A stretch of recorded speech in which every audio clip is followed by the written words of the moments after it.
हनी पाजी से कैसे रिश्ते भी आपके? अच्छे हैं जी। वो पुराने लोग आपस में एक दूसरे को क्रिटिसाइज करते हैं, हनी पाजी कम बैक नहीं हो रहा। ऐसे बड़े सारे ट्वीट्स आते थे, पोस्ट आते, बादशाह पाजी भी कई बार मजाक छेड़ देते हैं। दोनों की ज़िंदगी में एक दूसरे का बहुत बड़ा योगदान है। मुझे तो ये समझ बट ये आता बड़ा है। लाइमलाइट में ये इशू हनी पाजी वाला बड़ा आता रहता है अक्सर। हाँ, ये जो एक ऐसे वॉर चल पड़ती है, फैंस की वॉर भी, मुझे लगता है कि वो भी नहीं होनी चाहिए। अगर आप बहुत बड़े फ़ैन हो बादशाह के या बहुत बड़े फ़ैन हो हनी के, तो आपको एक चीज़ ये समझनी चाहिए कि ये दोनों वो बंदे हैं जो एक दूसरे को कंधा लगा के ऊपर लेके आए हैं। आज ये अलग हो गए हैं। आउटसाइडर जब हम देखते हैं हिंदी बेल्ट से तो लगता है यार ये लोग कितने प्राउड है अपनी इंडस्ट्री को लेकर। फिर जब ये कॉन्फ्लिक्ट आते हैं तो हमें लगता है यार ठीक है, एक साइड किसी ने एक साइड से मजा ले ली। कई बंदे होते हैं जिन्होंने दोनों तरफ बना के रखनी होती है, ट्रू। तो वो बीच बीच में लेफ्ट राइट चीज़ें करते हैं।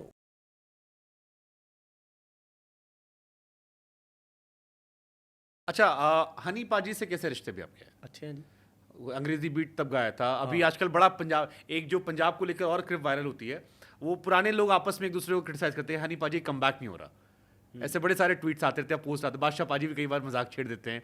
तो ये वाला कंपटीशन आप कैसे देखते हो कि एक इंडस्ट्री से आप सब लोग आते हो, आप सब पुराने साथी हो, हित मित्र हो, मुझे तो ये समझ बट ये आता बड़ा है। लाइमलाइट में ये इशू हनी पाजी वाला बड़ा आता रहता है अक्सर। मैं पूछूंगा किसी दिन। मैंने तो अभी पूछा नहीं, मैंने एक बात करी नहीं। बादशाह के साथ तो मैं ये था, पिछले 4-5 दिन हमने गाना एक शूट किया है, वो कल परसों रिलीज़ है शायद, तो आ रहा है। तो बट मेरी बात नहीं हुई इस टॉपिक पे भी, तो हनी से भी बात नहीं हुई इस टॉपिक पे। तो हनी के साथ भी मैं कुछ कर रहा हूँ 1-2 गाने, तो मैं पूछूंगा। क्योंकि वैसे क्या है, मैं आपको बताऊँ, दोनों एक ही जगह से आए हैं, एक ही के साथ थे। और ये माने चाहे ना माने, जो मेरा पॉइंट ऑफ व्यू है, मुझे ऐसा लगता है कि दोनों की ज़िंदगी में एक दूसरे का बहुत बड़ा योगदान है। बादशाह के लिए भी बहुत बड़ा योगदान है और हनी के लिए भी बहुत बड़ा योगदान है। क्योंकि जब ये निकले हैं, जो इनको शुरू में फेम मिला है, जो शुरू में इन्होंने चीज़ें करी हैं, सीखी हैं, वो इकट्ठे सीखी हैं। हाँ, आगे आके इनके कुछ मनी मैटर पे या नाम को लेके या बहुत से इशू हुए, बीच में रिजॉल्व भी हो गए थे। अब फिर ये मैंने सुनी बात, जो आपने कम बैक वाली बात बोली है, वो मुझे मिली। बट मुझे देखो, हर बंदे का अपना अपना स्टाइल है। मुझे ऐसा लगता है कि अगर आपको कोई बंदा अच्छा नहीं लगता, या आपके साथ कोई, मेरे साथ, मैं जिन लोगों के साथ काम किया है, अब आपने दिलजीत की बात करी, तो यार वो मैं भी उसी इंडस्ट्री में काम करता हूँ, मैं भी फिल्में करता हूँ, वो भी फिल्में करता हूँ। अगर मैंने आज दिलजीत के बारे में कोई अच्छा बोल दिया तो मेरा क्या हो गया, मेरे को स्टार कम थोड़ी हो गए। ट्रू। तो अगर कोई राइट चीज़ है तो मैंने बोल दिया तो बोल दिया। मुझे उसको बुरा बोल के मुझे कोई कुछ नहीं मिलने वाला, मुझे ऐसा लगता है। हाँ, ये जो एक ऐसे वॉर चल पड़ती है, फैंस की वॉर भी, मुझे लगता है कि वो भी नहीं होनी चाहिए। वो जो आप जेनुअनली जो आप लोग देख रहे हो, मुझे ऐसा लगता है कि अगर आप बहुत बड़े फ़ैन हो बादशाह के या बहुत बड़े फ़ैन हो हनी के, तो आपको एक चीज़ ये समझनी चाहिए कि ये दोनों वो बंदे हैं जो एक दूसरे को कंधा लगा के ऊपर लेके आए हैं। आज ये अलग हो गए हैं। आप देखो, ये अलग अलग इंडिविजुअल कितने बड़े हैं। अगर ये इकट्ठे हो जाएं, जो ख़त्म कर देंगे इंडस्ट्री, कहाँ ले जाएंगे, मतलब ये ऊपर तक। तो मुझे क्या लगता है, हमारी प्रॉब्लम क्या है, मैं फ़िल्मों में भी बोलता हूँ सर, फिल्मों में भी बोलता हूँ, एज अ प्रोड्यूसर मेरा मन बहुत बार करता है कि यार मल्टी स्टारर फिल्में होनी चाहिए, कोलैबोरेशंस में गाने होने चाहिए। ये एक आखिरी पत्ता है जो आपको इतना बड़ा कर देगा कि आप भूल ही जाओ। आप एक बंदे के फ़ैन हो, आप आधे हनी के फ़ैन हैं, आधे बादशाह के फ़ैन हैं, इकट्ठा गाना आएगा, कितना बड़ा गाना होगा, कितनी बड़ी चीज़ें होगी। वो इसी चक्कर में, कन्फ्यूजन्स के चक्कर में। और एक क्या होता है ना भाई, कई बंदे होते हैं जिन्होंने दोनों तरफ बना के रखनी होती है। ट्रू। तो वो बीच बीच में लेफ़्ट राइट चीज़ें करते हैं। वो उसके बंदे ने उसको कुछ बोल दिया, वो उसके पाजी ये बोल रहा था, पाजी वो बोल रहा था। ये गड़बड़ भी है। नहीं, ये सवाल इसलिए कि जब मैं आपको सुनता हूँ या दिलजीत पाजी को सुनता हूँ तो वो पंजाबी इंडस्ट्री की बात करते हैं। हाँ। और बड़ा खूबसूरत लगता है कई बार मुझे कि यार कुछ लोग ऐसे हैं जो अपनी इंडस्ट्री को लेकर बार बार, जैसे मैंने लास्ट इंटरव्यू जो किया था उसमें भी ये बात आई थी कि बड़ा इंडस्ट्री की बात होती है। सो एज अ आउटसाइडर जब हम देखते हैं हिंदी बेल्ट से तो लगता है यार ये लोग कितने प्राउड है अपनी इंडस्ट्री को लेकर।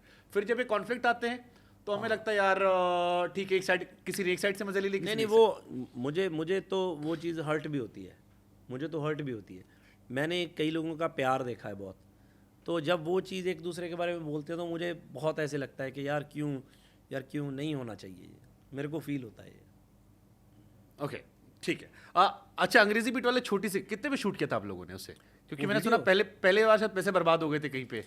हाँ, पहले पैसे बर्बाद हो गए थे थाईलैंड में। हाँ, क्या थाईलैंड में क्या कर लिया था ऐसा जो बर्बाद कर दिए? पैसे यो हनी सिंह जी थाईलैंड गए हुए थे पहले। हाँ। कहते भाजी थाईलैंड में गाना शूट करना है, तो मैंने कहा ठीक है। तो मैं पहुंचा थाईलैंड। तो पहले तो एक दिन क्या हुआ कि वो जो क्राउड था, हम शूट कर रहे थे, जो डायरेक्टर थे, तो उन्होंने क्राउड जो आया तो वो क्राउड अच्छा नहीं आया। तो ऐसे लगे कि गाना अच्छा नहीं है, डिसेंट गाना नहीं लग रहा था। तो हमें लगा कि यार नहीं, ऐसे नहीं करना, कि गाने का माहौल ऐसे करना है। तो शूटिंग कैंसिल होगी। तो नेक्स्ट उसने बोला कि नेक्स्ट डे करेंगे। तो नेक्स्ट डे वापस क्राउड व्राउड आया तो सब अच्छा हो गया, गाना शूट हो गया। शूट होने के बाद मेरी तो कोई बात नहीं हुई, 4-5 दिन हो गए। तो अब सबको ऐसा था कि गाना आए, गाना ऑडियो में ही हिट हो गया था कि यार जल्दी गाना लाओ, जल्दी गाना लाओ। तो मैंने हनी को फ़ोन किया। हनी कहता पाजी कहाँ हो? मैं देखो, कह जिस कोलैबोरेशन की आप बात कर रहे थे, है आप सोचो उस टाइम कोलैबोरेशन इतना हिट था, देखो अब collaboration करो hit था तो ना। क्या हो जाएगा। तो हनी कहता कि भाजी वो ना जो डायरेक्टर था, कहता शायद वो कह रहा है कि मैं इनको ना, कहता उसने किसी को बोला कि मैं लटका लटका के गाना दूंगा, इन्होंने मुझे बहुत परेशान किया है, पहले दिन शूटिंग कैंसिल कर दी, क्राउड ऐसे है वैसे है। तो मैं कह यार ऐसे क्यों कर रहा है? वो कहता पता नहीं भाजी, मैं रोज़ बोल रहा हूँ। हनी चिढ़ गया, पता नहीं क्या हुआ। ही केम टू मी, कहता भाजी अब क्या करें? मैं क्या फिर अब क्या करना है? कहता दोबारा शूट कर लेते हैं। तो उसके मैनेजर बोले कि पैसे नहीं है, कि जितने पैसे कंपनी ने दिए थे वो सब लग गए। तो कहता भाजी यहाँ पे कर लेते हैं सस्ता सा। मैं कह यार गाना तो अच्छा शूट होता, बाकी आपकी जैसे तू बोलेगा, तेरे साथ ही हैं, ऐसे तो है नहीं। चढ़ के भाजी यहाँ करते हैं। तो हमने एक डायरेक्टर को बुलाया वहाँ पे लोकल, तो उससे बात करी कि यार गाना शूट करना। He said okay. तो कहता बजट कितना है? कहते 40,000। तो वो कहता 40,000? पता नहीं 40,000 ही था, मुझे लगता है 40-42 कुछ इतना है ना। कहते इसमें शूट करना है। तो उसने कोई मैरिज पैलेस बंद पड़ा था, उसमें कोई नहीं जाता था, उसको बोला कि यार दे दे, उसने फ्री में दे दिया। तो वो क्राउड जिसको कोई नहीं बुलाता था हमने बुलाया। तो सब चीज़ें ऐसी हुई रैंडम। वो स्कूटर वाला तो मैं बताऊँ, मैं बाहर निकला शूटिंग ख़त्म करके, तो कोई मेरा फ़ैन खड़ा था, तो वो ऐसे ही ना ऐसे लेके लोई सी, हाँ। तो हाथ में डोलू था उसके, वो पकड़ा हुआ, तो वो खेत को जा रहा था अपने रोटी लेके। तो मैं हनी को बोलने लग गया, मैं कहा यार ये काम मैंने बहुत किया है अपनी लाइफ में। तो उसको दिखा के मैं जाता था ऐसे, मैं क्या कभी किसी के स्कूटर पे बैठ के, कभी किसी के साथ, कभी किसी के साथ। तो अच्छा वो कहता फ़ोटो करवानी है। तो हनी कहता भाजी ये ऐसे डालें कि हम स्कूटर पे, क्योंकि हमने शो किया था कि हम नकली हनी सिंह और नकली गिप्पी हैं, कहता हम दिखाते हैं कि बाहर आए और नकली निकल गए।